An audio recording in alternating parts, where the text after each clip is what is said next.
Good day po. Welcome to my channel. Sa video po natin ngayon, ipapakita ko po sa inyo ang aking matagal nang pinapangarap na SRNE hybrid inverter. At sa wakas po, natupad ko na rin po ito. Mayroon na ako nitong SRNE hybrid inverter. Bubuksan na nga natin ito ngayon para sabay-sabay po natin itong makita. Ano kaya ang mga padala nito? Kompleto kaya ito? Sundan nyo na lang po ang video para malaman.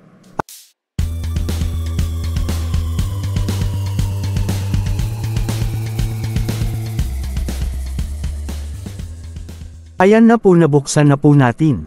Mayroon po itong inspection and testing report.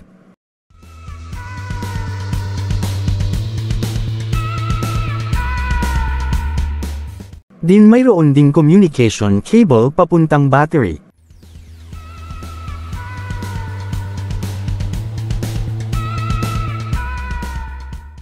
May stick logger na ang input ay DC 5 volts to 12 volts na 1.5 watts.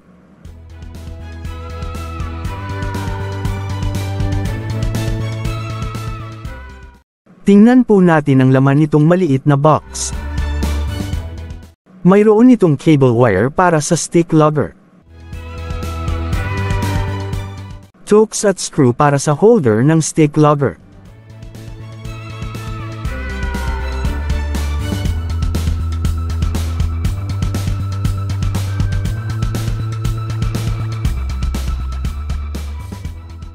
Ito naman ang stick logger.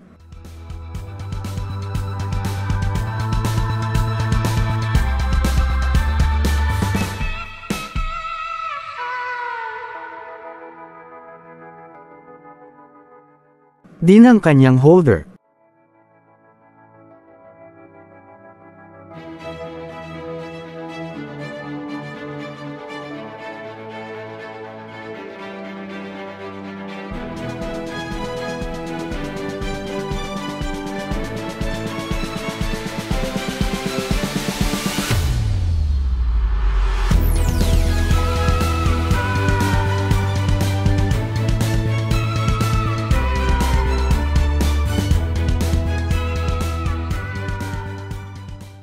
May mga screws, USB, manual guide, at ang tool para pangbukas sa cover ng ating inverter.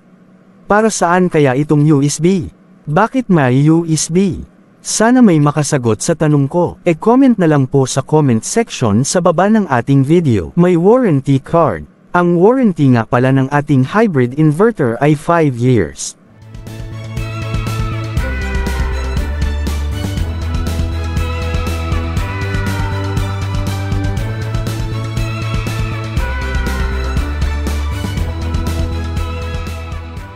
Sa ilalim nito ay ang ating hybrid inverter.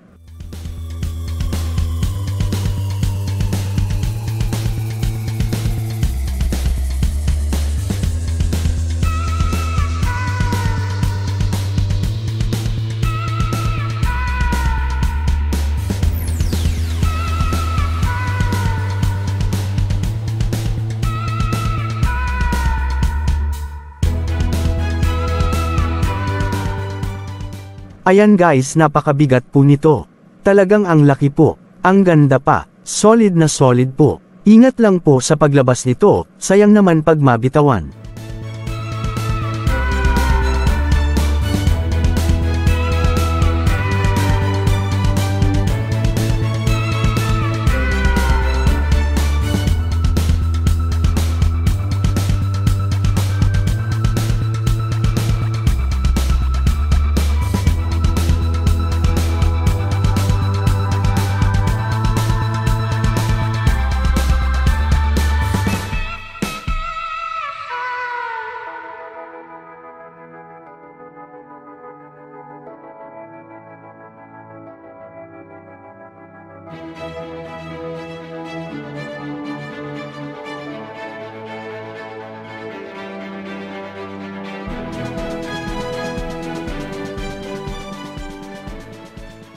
May split core current limiter.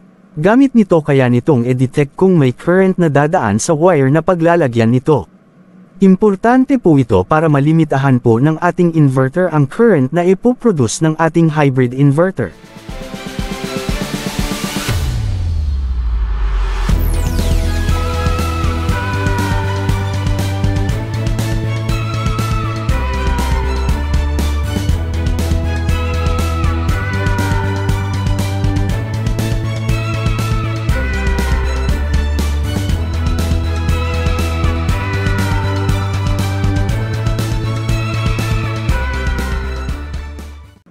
Kung titingnan po natin ang bottom part ng ating hybrid inverter, ito po ang makikita.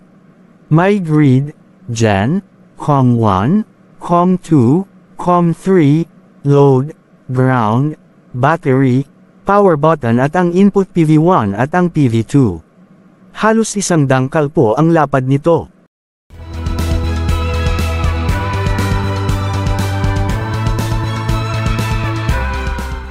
Ang taas naman ay 2.5.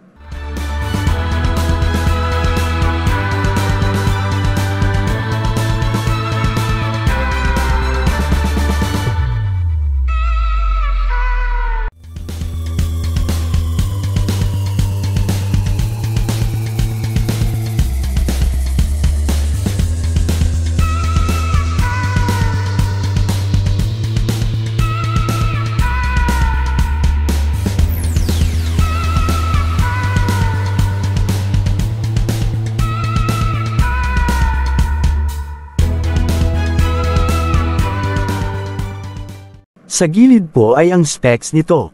Tingnan nyo na lang po ng mabuti. E-pause nyo na lang po kung gusto nyong malaman.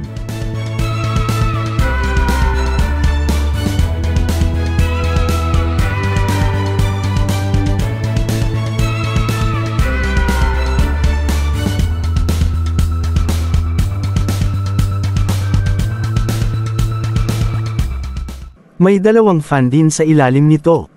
Ito po ang magpapalamig ng inverter kapag mainit na ito. Hindi naman ito dapat ipagtataka dahil buong araw din naman kasi itong aandar kung pagaganahin na natin ito. Yan lang po lahat ang laman ng ating box guys. Kung kayo po ang tatanungin ko, kompleto kaya ito o may kulang? Mag-comment lang po sa baba ng ating video. Bago po kayo mag-next, mag-subscribe po muna kayo and don't forget to hit the notification bell para lagi kayong updated sa mga i-upload ko dito. Maraming salamat sa panunood.